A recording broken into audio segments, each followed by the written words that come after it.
तो चला पुढचा पॉइंट आपल्याला पाहायचा आहे लिव्हर. आपण डायजेस्टिव्ह सिस्टमशी असोसिएटेड ग्लँड्स पाहतोय. पहिली ग्लँड आपण पाहिली सलायव्हरी Gland.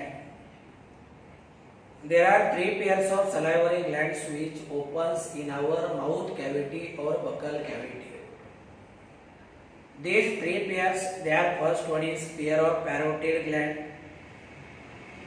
which is present in front of our ear. Second one is submandibular gland, that is present below the lower jaw. And third gland, that is called as sublingual gland, which is present below our tongue. These are the three pairs of salivary gland. We have seen salivary gland, they consist two types of cells. One is serous cell, second one is mucous cell. Serous cell, they produces a fluid containing digestive enzyme, that is called as salivary amylase or ptyalin. And second type of cell, that is mucous cell, which produces mucus that lubricate food material and help in swallowing. Up to this point we have seen in the last period. Then second gland we have to discuss, that is liver. Liver, it is the largest gland which is present in our body. It is largest gland. As far as the structure is concerned, here we can say that liver, it is dark reddish, brown colored gland, dark reddish brown colored gland, present just below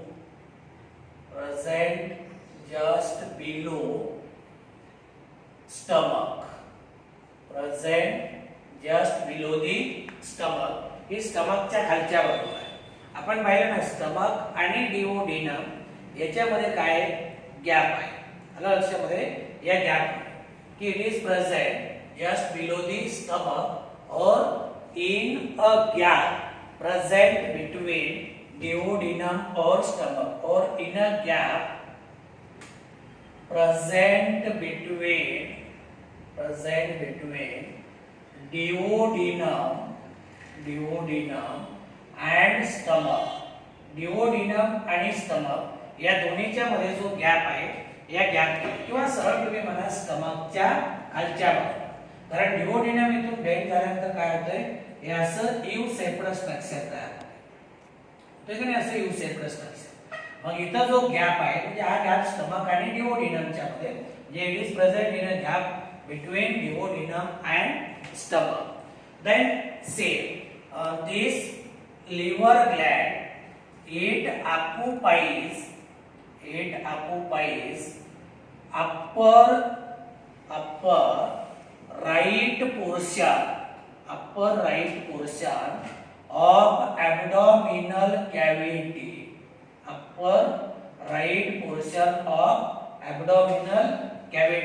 म्हणजे वरच्या बाजूला abdominal कॅव्हिटीच्या right साइडला थोडी वरच्या बाजूला आहे.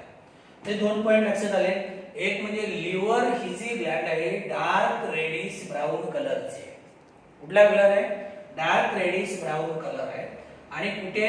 स्टमकच्या खालच्या बाजूला किंवा स्टमक आणि डिओडिनम मध्ये जो गॅप आहे तिथे ही ग्लँड आहे.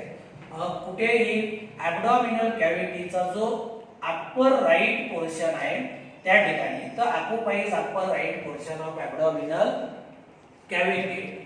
Then say just now we have seen it is largest gland of body. आपल्या बॉडी मध्ये जेवढ्या काही ग्लँड्स आहेत या सगळ्या ग्लँड मध्ये ही आकाराने मोठी आहे. It is largest gland of body. याचं जर आपण वेट पाहिलं तर से इट मेजर्स अबाउट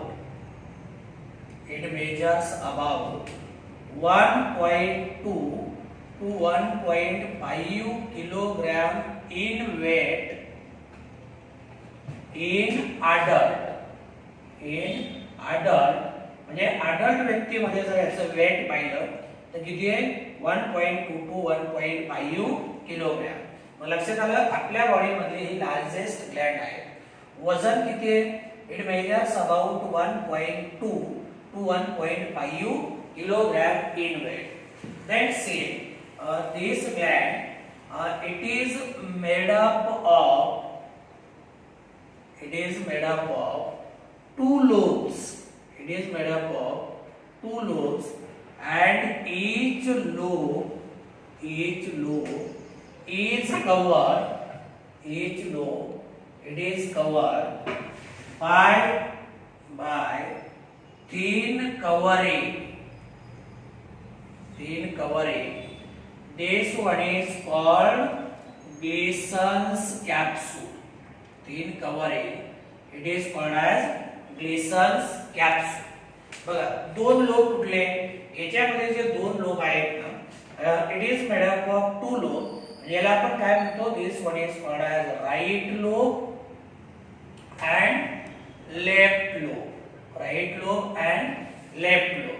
याच्यामध्ये दोन लोब आहेत म्हणून याला आपण लोब्युलेटेड ग्लँड म्हणतो. आता हे दोन लार्जर लोब्स आहेत. आता ऍक्च्युअली तुम्हाला नाही पण त्याच्या पुढे जाऊन जर सांगायचं झालं तर याच्यामध्ये या दोन मोठ्या लोबच्या व्यतिरिक्त आणखी दोन स्मॉल लोब आहेत. हे जे स्मॉल लोब आहेत तर याला एकाला म्हणतो आपण क्वाड्रंट आणि दुसऱ्याला म्हणतो आपण quadrate. These are two small lobes आणि लार्जर लोब कुठले? राइट लोब आणि लेफ्ट लोब. जसे दोन गड असतात त्यामध्ये two lobe, that is each lobe it is covered by thin covering. It is called as a Gleason's capsule. And see this Gleason's capsule it is made up of Gleason's capsule is made up of connective tissue. It is made up of connective tissue. आणि हा जर Glisson's capsule म्हणलं तर याच्यामध्ये काय आहे? ज्याला आपण काय म्हणतो? पॉलिगोनल शेप आहे. काय? each capsule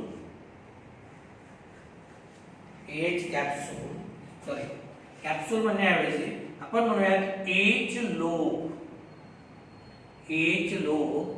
is divided into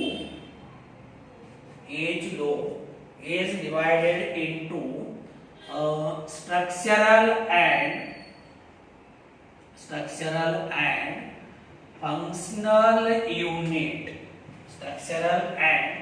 functional unit of liver called hepatic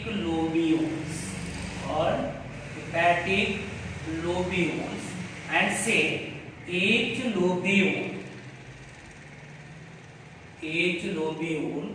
is polygonal in shape. Each lobule it is polygonal in shape. किंवा याला तुम्ही हेक्सागोनल शेप असं सुद्धा म्हणू शकता. कुठला? Hexagonal shape. आता हे दोन तीन पॉइंट आपल्याला पाहिजे. इथपर्यंत लक्षात आलंय की ही जी लिव्हर ग्लँड आहे ती दोन लोब पासून म्हणजे एक राइट लोब आणि लेफ्ट लोब.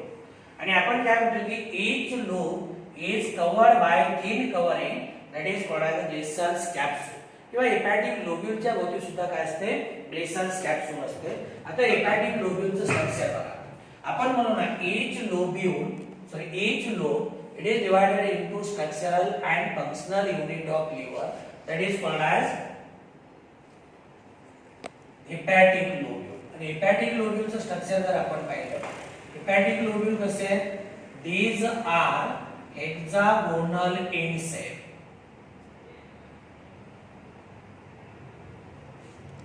हेपॅटिक लोब्यूल कसे आहेत? these are hexagonal in shape. हे बघा हेपॅटिक लोब्यूलचं स्ट्रक्चर. याच्या सेंटरला काय आहे? याच्या सेंटरला सेंट्रल वेन असते. काय असते? Central vein. आणि नंतर मग इथे काय येतं? असे हेपॅटिक कॉर्ड्स आहेत आणि या हेपॅटिक कॉर्ड्सला कोण अटॅच आहेत, इथं हेपॅटिक सेल्स असतात. काय असतात, हेपॅटिक cells.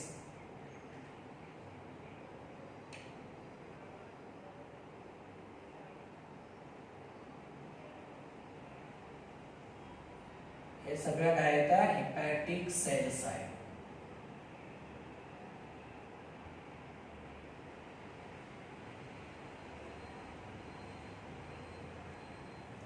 These are hepatic cells. म्हटलं तर इथे आणखी एक करूया आपण. These are hepatic cells. आणि ऍक्च्युअली हेपॅटिक सेलच्या मध्ये गॅप असतो बरं का. इकडे बघा, तुम्ही मला सरळ काढला, इथं हा मी गॅप दाखवला. ऍक्च्युअली यांच्यामध्ये गॅप असतो. इथे आपण आणखी एक हेपॅटिक कॉर्ड्स काढूया.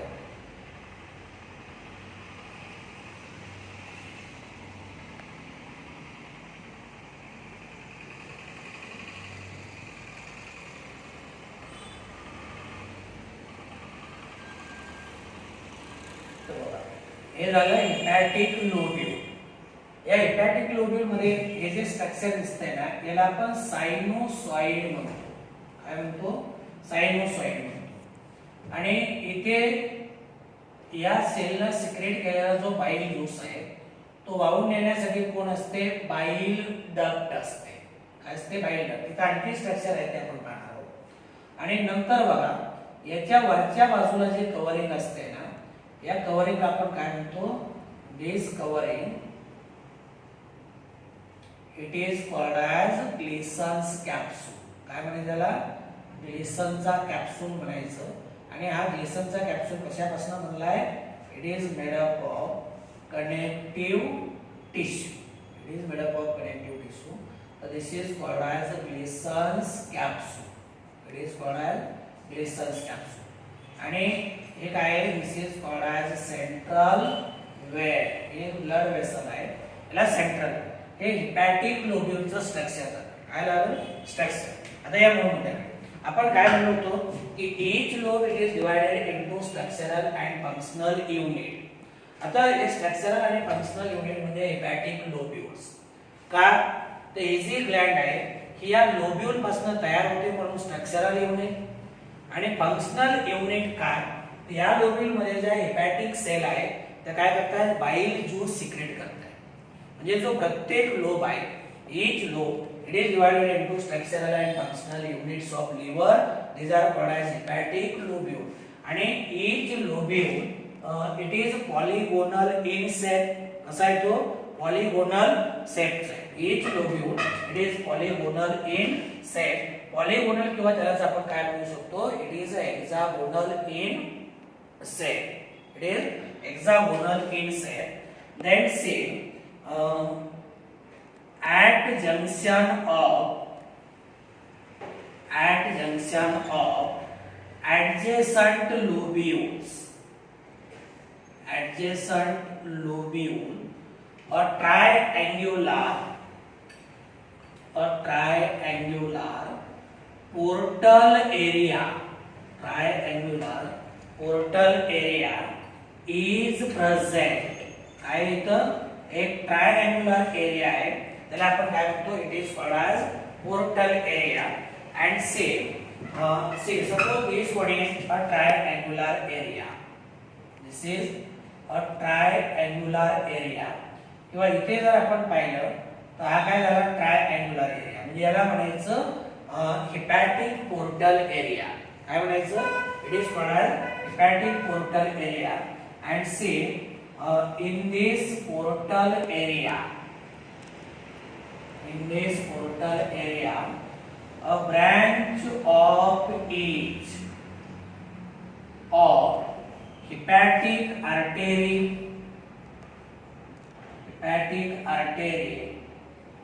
hepatic portal vein,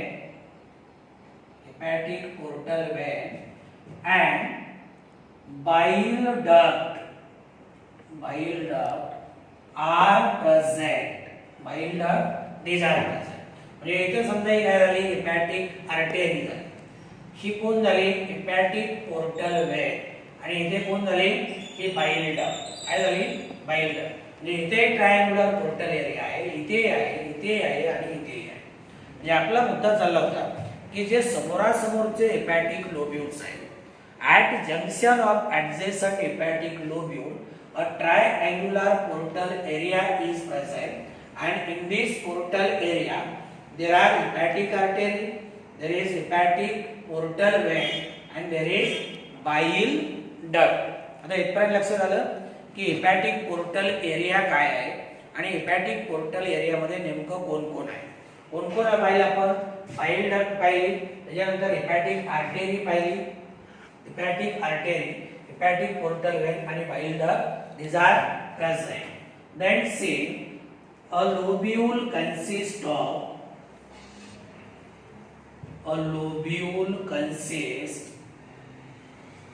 wards of hepatic cells, wards of hepatic cells. आता hepatic cell इथं बघा, या कोण झाल्या? hepatic cell झाल्या. A lobule consists of wards of hepatic cells which are arranged around central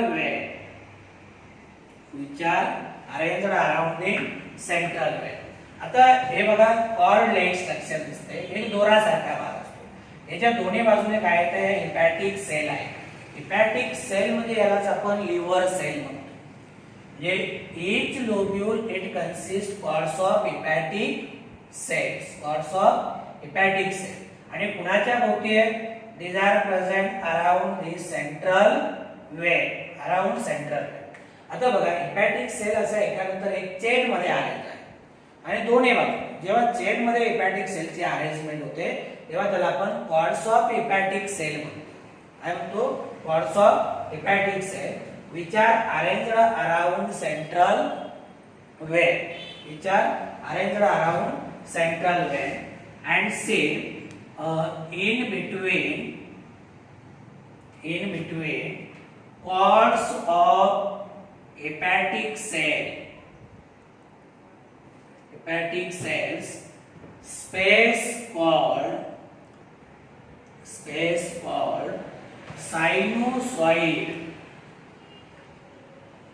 sinusoids are present. These are present. म्हणजे बघा ही हेपॅटिक cord आणि इथली हेपॅटिक कॉर्ड यांच्यामध्ये हा मोकळा स्पेस आहे, इथे मोकळा स्पेस आहे, इथे मोकळा स्पेस आहे. हा जो स्पेस आहे कुठे? In between cords of hepatic cell. This space is present, that is called as sinusoids. काय म्हणायचं त्याला? This one is called as sinusoid. And see, in sinusoids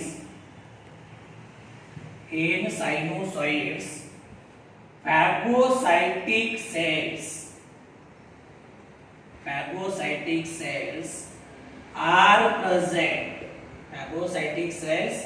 are present. And these phagocytic cells, these are called as Cooper cells. काय म्हणायचं ना? Cooper cells. आता phagocytic sale म्हणजे आपल्या liver मध्ये येणारे बाहेरून नको असणारे मायक्रो ऑर्गॅनिझम्स किंवा काही टॉक्सिक सबस्टन्सेस किंवा डेड झालेल्या सेल यांना एनगल्फ करतात, खाऊन टाकतात. मग यांना आपण काय म्हणतो? Phagocytic sale. म्हणजे हे जे सायनोसॉइड्स आहेत या सायनोसॉइड मध्ये काय आहे? फॅगोसाइटिक सेल आहे. म्हणजे फॉरेन मटेरियलला खाऊन टाकणाऱ्या, एनगल्फ करणाऱ्या सेल्स आहेत. यांना म्हणायचं Cooper cells. And see, these Cooper cell they destroys toxic substances. Then dead or worn out cells, and certain types of microorganisms. म्हणजे काय करतायत? जे टॉक्सिक सबस्टन्सेस असतील किंवा डेड किंवा वर्न आउट एज्ड सेल किंवा बाहेरून आलेले मायक्रो ऑर्गॅनिझम यांना काय करतायत? डिस्ट्रॉय करतायत. परिणामी काय होत नाही, लिव्हरला कुठल्याही प्रकारचं डॅमेज होत नाही. इथपर्यंत लक्षात आलं? लक्षात. परत एकदा आपण काय म्हणलो की जे ऍडजस्टंट हेपॅटिक लोब्युल्स आहेत ते जिथे एकमेकाला कनेक्ट होतात तिथे एक त्रिकोणी भाग दिसतो, त्याला आपण ट्राय अँग्युलर पोर्टल एरिया. याच्यामध्ये तुमची हेपॅटिक आर्टरी आहे, याच्यामध्ये तुमची हेपॅटिक पोर्टल वेन आहे, याच्यामध्ये बाईल डक्ट आहे. आलं लक्षामध्ये? पुढचा मुद्दा आपण काय पाहिला की प्रत्येक लोब्युल मध्ये जर आपण पाहिलं तर hepatic cells they are present in the form of chain. मग याला म्हणायचं कॉर्ड ऑफ हेपॅटिक चेन. हा एक कॉर्ड झाला, दुसरा, तिसरा, चौथा, पाचवा, सहावा असे काय त्याच्यामध्ये हेपॅटिक कॉर्ड्स आहेत. कुणाचे? हेपॅटिक सेलचे. आणि मग दोन कॉर्ड्सच्या मध्ये काय हा मोकळा स्पेस असतो. या मोकळ्या स्पेसला आपण सायनुसॉइड म्हणतो आणि सायनुसॉइड मध्ये पॅगोसाइटिक सेल्स आहेत. या पॅगोसाइटिक सेल म्हणजे कूपर सेल्स. कुठल्या? Kupffer cells. आणि कूपर सेलचं फंक्शन काय आहे? They destroys toxic substances, dead और worn out cell and microorganism. आता पुढचा पॉइंट बघा. आता या ज्या हेपॅटिक सेल्स आहेत या हेपॅटिक सेल काय सिक्रेट करतायत?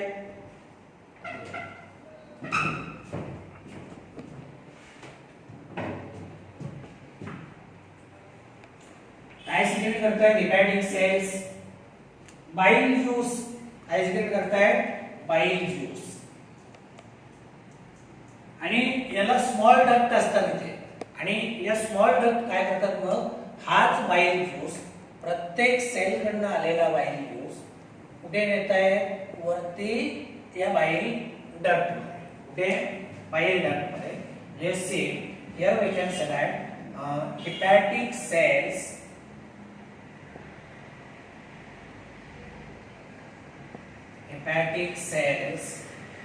they secrete bile juice. Hepatic cell काय सिक्रेट करताय? बाईल ज्यूस सिक्रेट करताय. आलं लक्षामध्ये? जे प्रत्येक hepatic cell bile juice secrete करते. तिला स्वतःचे डक्ट आहे आणि या सगळ्या डक्ट काय होतात? दोन्ही बाजूच्या डक्ट जोडून नंतर एक विल्सनची डक्ट तयार होते आणि ती शेवटी कुठे? या बाईल डक्ट मध्ये ओपन होते. आलं लक्षामध्ये? मग हा जो बाईल ज्यूस आहे से बाईल juice it is collected and carried by bile duct and is stored in small sac-like structure. This is called gallbladder. काय म्हणूया आपण? It is called as gallbladder. आता इथं बघा. या लिव्हर मध्ये जे सेल आहेत या लिव्हर मधले सेल काय करतायत? बाईल ज्यूस तयार करतायत. मग हा बाईल ज्यूस एकदा का कलेक्ट केला का बाईल डक्ट, ही जी बाईल डक्ट आहे ना ती आणून कुठे सोडते? या गॉल ब्लॅडर मध्ये. म्हणजे गॉल ब्लॅडर तयार करत नाही, गॉल ब्लॅडर मध्ये काय केलं? तो टेम्पररी साठवून ठेवला. मग आता ही हेपॅटिक डक्ट आणि गॉल ब्लॅडरची डक्ट त्याला आपण सिस्टिक डक्ट असं सुद्धा म्हणतो. या दोन्ही जॉईन होतात आणि एक कॉमन डक्ट तयार होते, त्याला म्हणायचं common bile duct. We say duct from gall bladder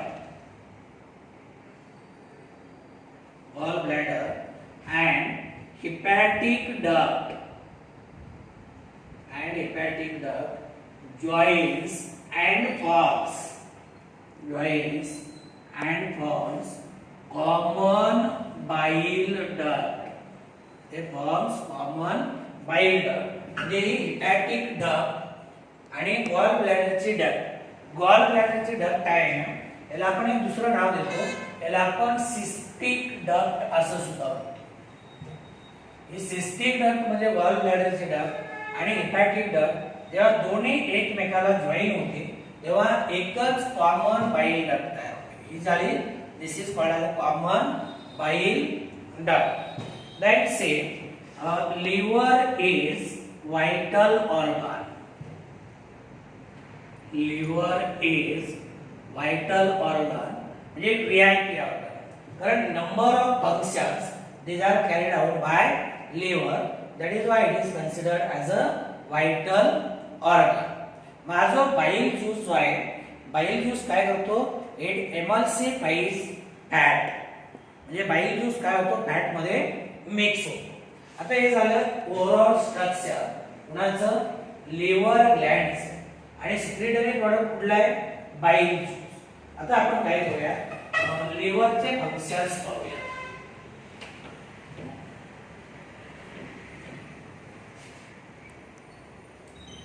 एक शेवटचा पॉइंट तुम्हाला तिकडे पलीकडे सांगितला की एमल्सिफिकेशन म्हणजे बाईल ज्यूस काय होतो, फॅट मध्ये मिक्स होतो. मला लक्षामध्ये. आणि फूड मटेरियल काय होईल, alkaline. Next food material alkaline brings about emulsification. Now next point, that is functions of liver. Functions of liver. आता लिव्हरचे फंक्शन्स आपल्याला पाहिजे. पहिलं फंक्शन जे आहे लिव्हरचं, same first function that is liver stores excess of glucose. Excess of glucose in the form of glycogen. In the form of glycogen. म्हणजे बघा काय होते, एक्सेस ग्लुकोज जो आहे हा ग्लुकोज लिव्हर मध्ये काय होते, त्याच्या स्टोरेज फॉर्म मध्ये कन्वर्ट केला जातो. ग्लायकोजन काय आहे, हा स्टोरेज फॉर्म आहे. कुठला फॉर्म, स्टोरेज फॉर्म. म्हणजे याचा अर्थ काय की जेव्हा केव्हा गरज पडेल तेव्हा ग्लायकोजनचं ब्रेकडाऊन करून काय मिळेल परत आपल्याला, ग्लुकोज. बरोबर आहे की ग्लुकोज. म्हणजे आपण जसं बँकेमध्ये पैसे वगैरे ठेवतो, कशासाठी ठेवतो की आपल्याला जेव्हा गरज पडेल तेव्हा आपल्याला काय करता येते, ते वापरता येते. मग आता आपल्या बॉडीमध्ये ग्लुकोज जास्त झालाय, हा ग्लुकोज लिव्हर मध्ये पाठवला जातो. मग लिव्हरच्या ज्या हेपॅटिक सेल आहेत त्या काय करतात, एक्सेस ग्लुकोजचं कन्व्हर्जन ग्लायकोजन मध्ये म्हणजे स्टोरेज फॉर्म मध्ये करून ठेवतात. पहिलं फंक्शन. नंतर दुसरा फंक्शन काय, deamination. Deamination of amino acids.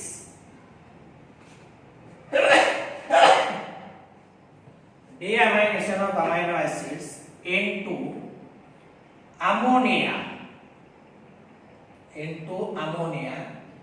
And then its conversion.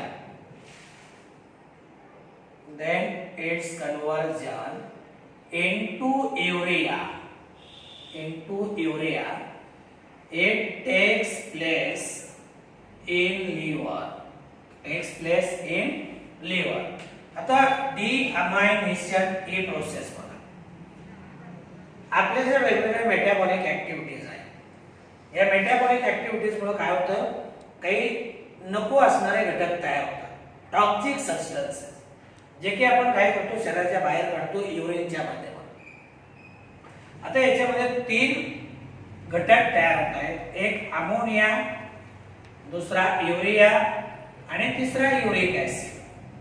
जे पर्टिक्युलरली ॲक्वॅटिक ॲनिमल्स आहेत त्यांच्यामध्ये अमोनिया तयार होतो, तो आपण युरिनच्या माध्यमातून ते ॲनिमल बाहेर काढतो. आपल्यामध्ये युरिया तयार होतो, तो आपण युरिन मधनं बाहेर काढतो. आणि बर्ड्स वगैरे पक्ष्यामध्ये युरिक ऍसिड तयार होतो. आता अमोनिया जो आहे ना, तो हायली टॉक्सिक आहे. काय आहे, हायली टॉक्सिक. आणि जर हायली टॉक्सिक असेल तो काय करते, सराउंडिंग सेल डॅमेज होते. म्हणून जसाही तयार झाला हा शरीराच्या बाहेर काढला पाहिजे. पण बाहेर काढायचं तर आपल्यामध्ये पाणी कमी आहे. मग लिव्हर मध्ये काय होतं, या अमोनियाचं कन्व्हर्जन युरिया मध्ये होतं. युरिया कसा आहे, लेस टॉक्सिक आहे. कसा, लेस टॉक्सिक. मग हेच होतं, आपण जो युरिया कुठनं बाहेर काढतोय? युरिन मधनं. तो कुठे तयार होतोय? लिव्हर मध्ये. कुणापासून? अमोनियापासून. कुठल्या प्रोसेसने? Deamination. De means removal, amination. म्हणजे याच्यामधनं काय होतं? एक अमायनो ग्रुप रिमूव्ह होतो. कुणामधनं रिमूव्ह होतो? अमायनो ग्रुप रिमूव्ह होतो अमायनो ऍसिड मध्ये. आणि याच्यामध्ये हायड्रोजन ऍड झाला. काय झाला? हायड्रोजन. बघा मी काय म्हणतोय, अमायनो ऍसिड जे आहे या अमायनो ऍसिड मधनं अमायनो ग्रुप रिमूव्ह होतो. काय होतो? अमायनो ग्रुप रिमूव्ह होतो. त्याच्यामध्ये हायड्रोजन ऍड होतो. कोण तयार झाला? अमोनिया. कोण तयार झाला? अमोनिया. आणि अमोनियाचं कन्व्हर्जन लेस टॉक्सिक फॉर्म म्हणजे युरिया. हे कन्व्हर्जन कुठे होतं? लिव्हर मध्ये. कुठे? लिव्हर मध्ये. हे झालं second function, deamination of amino acid into ammonia. आणि नंतर अमोनियाचं कन्व्हर्जन कशामध्ये होते? Less toxic form, that is called urea. That is called urea. Then third function, it is involved in synthesis. It is involved in synthesis of vitamins. Vitamins like A, D, K and vitamin B12. असे काही vitamin जे आपल्या बॉडीला लागतात ते ए असेल, ए असेल, के असेल किंवा B12 असेल. these are produced in our liver. Then say it also produces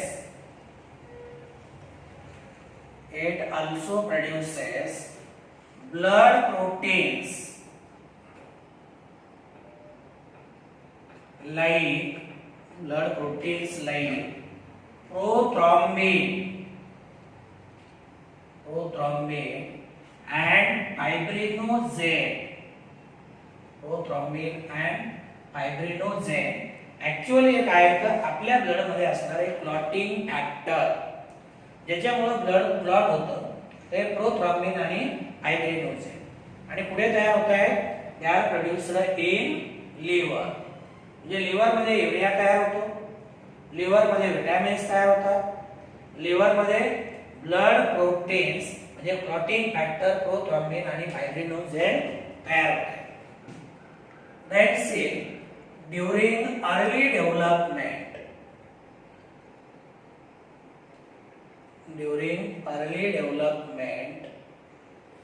liver acts as hemopoietic organ.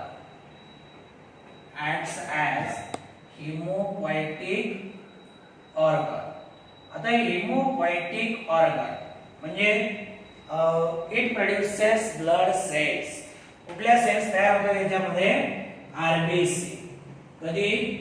आपण पोएटल कंडिशन मध्ये असताना, आपण आईच्या पोटामध्ये असताना आरबीसी सेल कुठे तयार होत आहेत? लिव्हर. कुठे? लिव्हर. म्हणजे liver it acts as a hemopoietic organ that produces RBC. Then say next point, that is upper cells. They helps in detoxification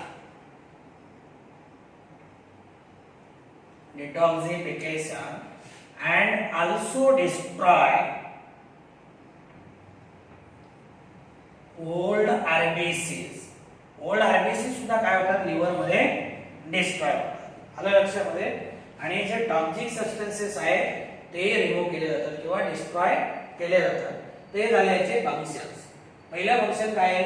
liver access ग्लुकोजचं रूपांतर ग्लायकोजेन मध्ये करतो आणि साठवून ठेवतो. नंतर जे एक्सेस अमायनो ऍसिड आहे त्याचं सुरुवातीला कन्व्हर्जन अमोनिया मध्ये करतो. अमोनिया हायली टॉक्सिक आहे म्हणून त्याचं conversion less toxic form urea मध्ये लिव्हर मध्ये. लिव्हर कुठले विटॅमिन्स तयार करतोय? A, D, K and B12.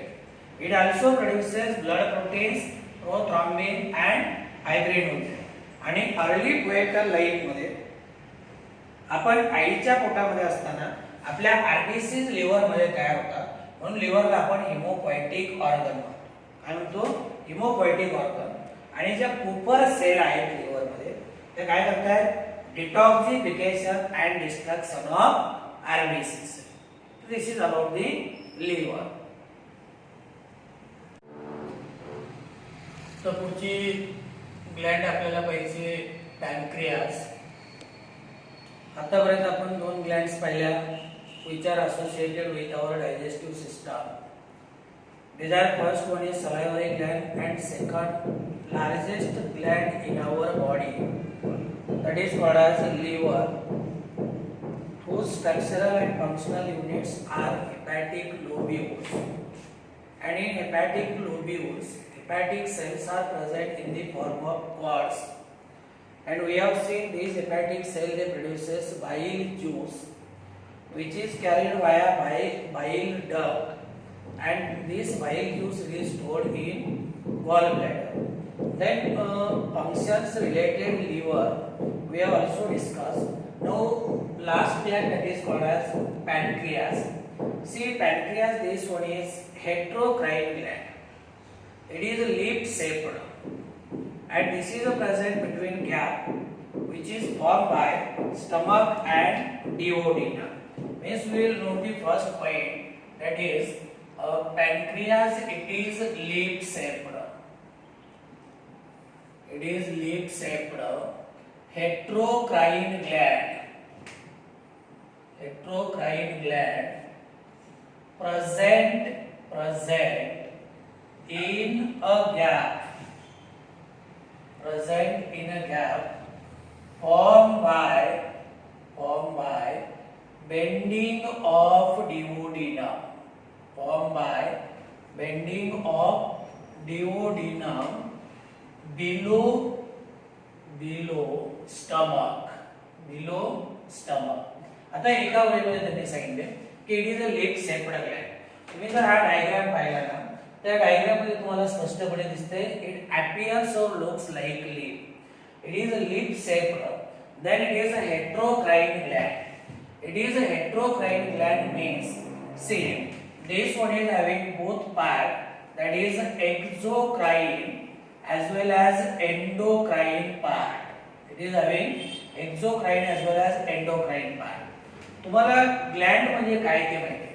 आपण ग्लँड कुणाला म्हणतो? से एनी स्ट्रक्चर, एनी पार्ट और any organ which is having secretory activity.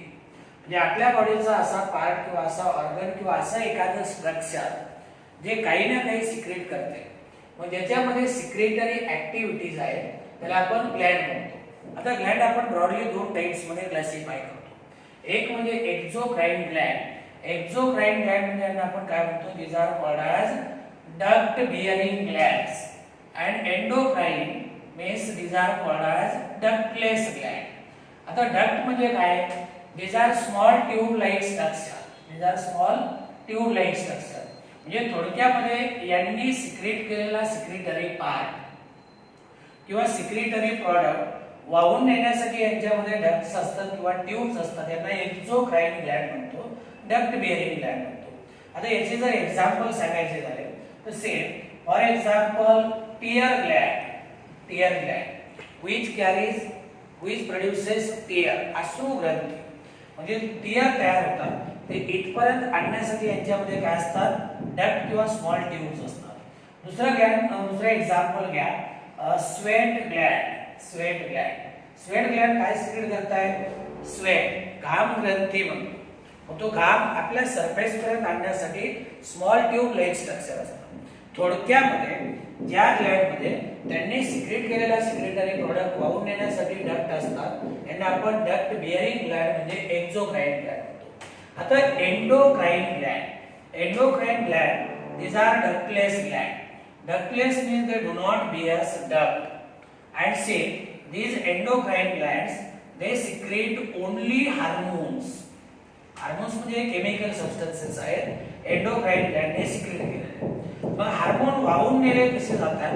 तर हार्मोन वाहून नेण्यासाठी जे हार्मोन डायरेक्टली ब्लड मध्ये रिलीज होतात आणि ब्लडच्या माध्यमातून काय होते? त्या पर्टिक्युलर बॉडी पार्ट पर्यंत आणले जातात. तर ज्या ग्लॅंडला फक्त ज्यांना फक्त काय डक्ट आहे त्यांना आपण एक्झोक्राइन ग्लॅंड म्हणतो, आणि ज्यांना डक्ट नाही त्यांना आपण काय म्हणतो एंडोक्राइन. तर हे ग्लॅंडचे मेन दोन टाइप्स. पण काही ग्लॅंड असे आहेत ज्यांच्यामध्ये हे दोन्ही पार्ट आहे, म्हणजे ग्लॅंड which possesses both exocrine and endocrine part, these are called as heterocrine gland, किंवा यांनाच आपण काय म्हणतो, these are also called as dual gland. these are also called as dual gland. मग आपण जी ग्लॅंड पाहतोय कुठली पॅनक्रियास, कुठली पाहतोय पॅनक्रियास.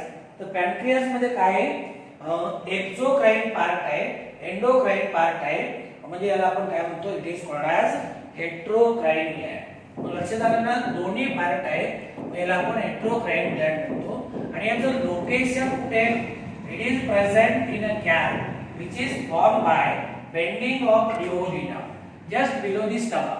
आता स्टमकच्या खालच्या बाजूला, आता हा स्टमक झाला, स्टमकचा आतला पार्ट झाला, शेवटचा पार्ट पायलोरिक. इथून पुढे स्मॉल इंटेस्टाइनचा पहिला पार्ट सुरू होतो, त्याला आपण डिओडिनम म्हणतो.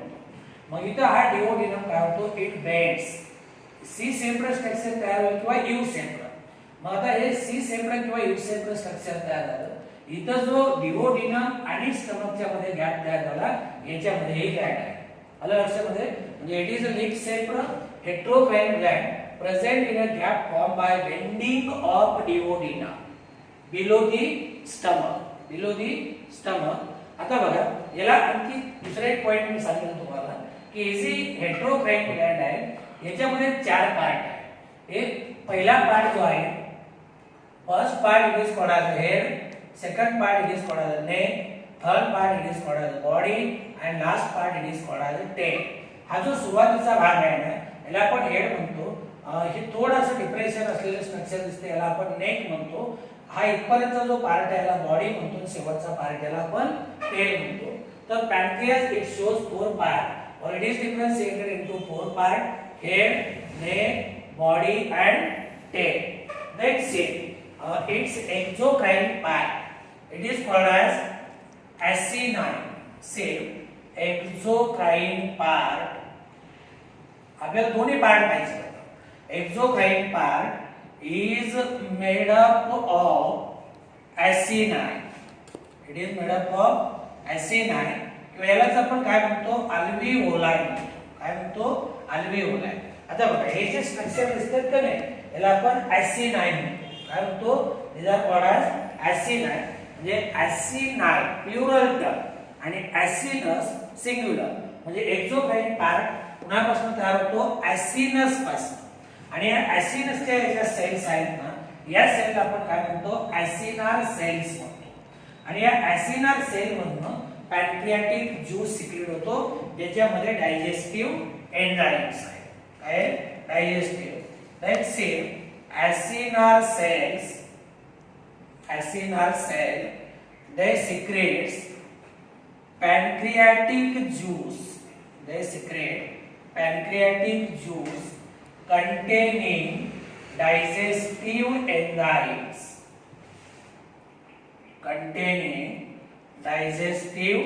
enzymes. हा अल्कलाइन ज्यूस आहे. काय, अल्कलाइन ज्यूस आहे. म्हणजे बघा, लिव्हर मधून जो सिक्रेट होतो त्याला आपण बाईल ज्यूस म्हणतो. आणि पॅनक्रियाचा जो एक्झोक्राइन पार्ट आहे, म्हणजे ॲसिनस, त्याच्या सेल ॲसिनल सेल्स म्हणतोय ना, किंवा आपण ॲसिनार सेल्स म्हणतो. या ॲसिनल किंवा ॲसिनार सेल मधून पॅनक्रियाटिक ज्यूस सिक्रेट होतो, which contain different types of digestive enzymes. Let's say this juice, it is collected and carried by pancreatic duct to duodenum, up to the duodenum. म्हणजे डिओडिनम मध्ये आणण्याचं काम कोण करतं, की पॅनक्रियाटिक डक्ट. पण actually pancreatic duct ही common बाईल डक्टला काय होते, कंबाईन होते किंवा जॉईन होते. आलं लक्षामध्ये. म्हणजे या ग्लॅंड मध्ये तयार झालेला हा जो आता पॅनक्रियाटिक ज्यूस आहे, हा पॅनक्रियाटिक ज्यूस काय करते, ही जी तुम्हाला पॅनक्रियाटिक डक्ट दिसते की नाही आता काढली, या पॅनक्रियाटिक डक्टच्या माध्यमातून तो कंडक्ट केला जातो. कुणीकडे आणायचा आहे? डिओडिनमकडे. जसं बाईल ज्यूस बाईल डक्ट कंडक्ट करते आणि नंतर गॉल ब्लॅडर मध्ये आणून साठवून ठेवते, तसं इथं ही पॅनक्रियाटिक डक्ट काय करते? याला डिओडिनम पर्यंत घेऊन येते. Let's say here we knows that common bile duct and pancreatic duct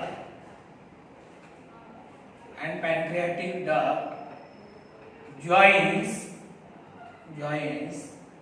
and they forms hepatopancreatic duct. They form hepatopancreatic duct. इथं काय होते? हे जे कॉमन बाईल डक्ट आहे, आता इथं ही कुठली डक्ट झाली? ही झाली पॅनक्रियाटिक डक्ट. ही झाली पॅनक्रियाटिक डक्ट. वरून कोण आले? ही बाईल डक्ट. कॉमन बाईल डक्ट म्हणतो याला आपण. कॉमन बाईल डक्ट का म्हणतो?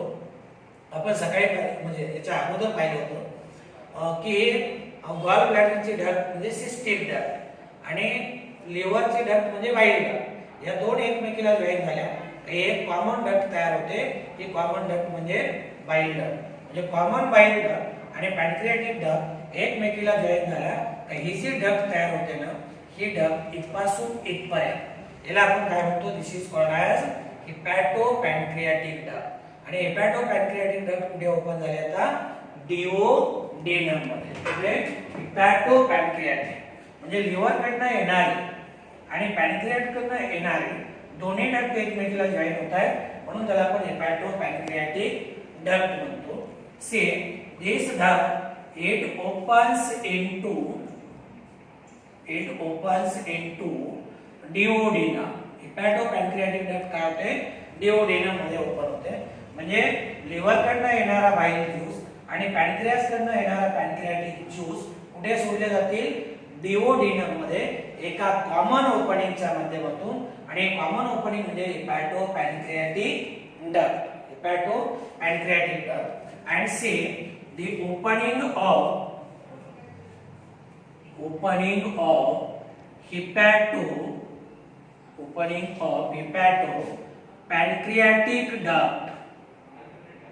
hepatopancreatic duct into duodenum is guarded by sphincter of Oddi. It is guarded by sphincter of Oddi. हे काय याच्यावरती एक स्फिंक्टर असते, मसलची रिंग असते. तर इथे जे ओपनिंग आहे same this opening of hepatopancreatic duct it is guarded by this sphincter and this sphincter it is called as sphincter of Oddi. It is called as sphincter of Oddi. तर हे झालं एक्झोक्राइन part. परत एकदा बघा, एक्झोक्राइन part कुणापासून बनलाय? ॲसिनाय पासून. Plural ॲसिनाय आणि singular ॲसिनस म्हणतो. मग ॲसिनायच्या ज्या सेल्स आहेत या सेलला आपण काय म्हणतो? these are called as acinar cell. या पिरॅमिड शेप्ड सेल आहेत. याच्यामधून पॅनक्रियाटिक ज्यूस तयार होतो आणि पॅनक्रियाटिक ज्यूस मध्ये डायजेस्टिव्ह एन्झाइम्स असतात. नंतर हा ज्यूस पॅनक्रियाटिक डक्ट कुठपर्यंत घेऊन येते? डिओडेनम कडे. पण कॉमन बाईल डक्ट आणि पॅनक्रियाटिक डक्ट एकमेकीला जॉईन होतात आणि हिपॅटोपॅनक्रियाटिक डक्ट तयार होते जे की डिओडेनम मध्ये ओपन होते. आणि जिथं ओपन होते तिथे त्याच्यावरती काय असते? एक स्फिंक्टर असते. याला आपण काय म्हणतो? स्फिंक्टर ऑफ ऑडी म्हणतो. हा झाला पहिला पार्ट एक्झोक्राइन पार्ट. आता याचा आपल्याला एंडोक्राइन पार्ट पाहायचा आहे. Same endocrine part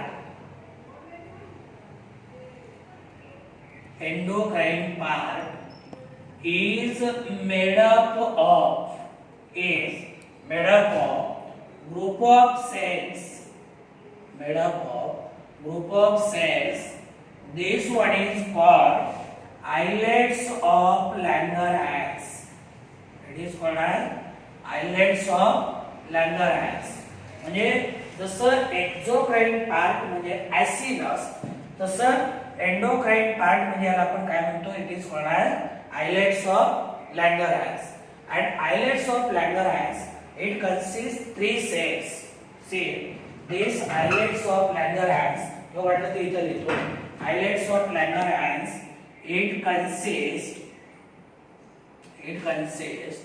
three cells. It consists three cells. These are, first one is alpha cells, second one is beta cells, and third one that is called as delta cells. याच्यामध्ये तीन प्रकारचे sale आहेत.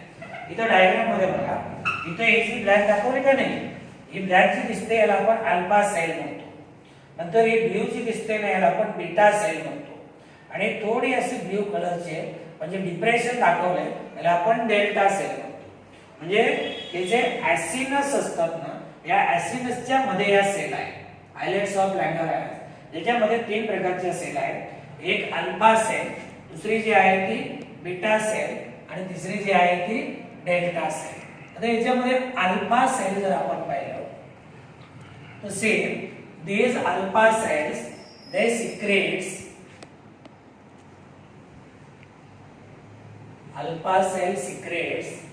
glucagon, कुठला hormone, glucagon. Then beta cells they secretes insulin, and see delta cells they secrete somatostatin.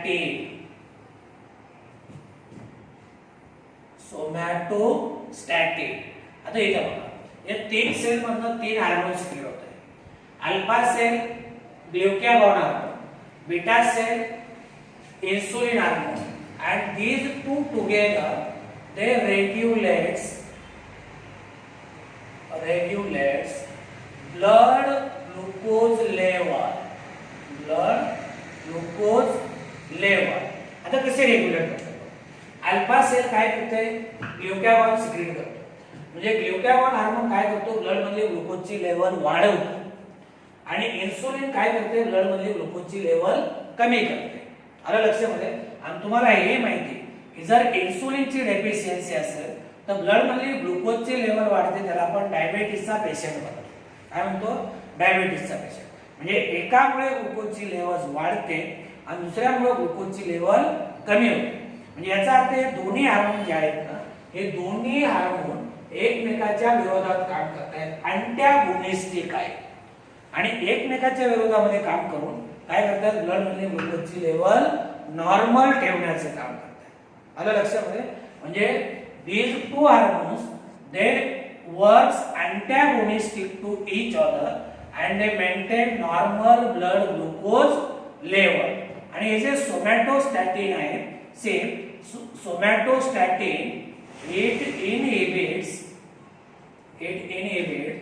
secretion of glucagon and insulin.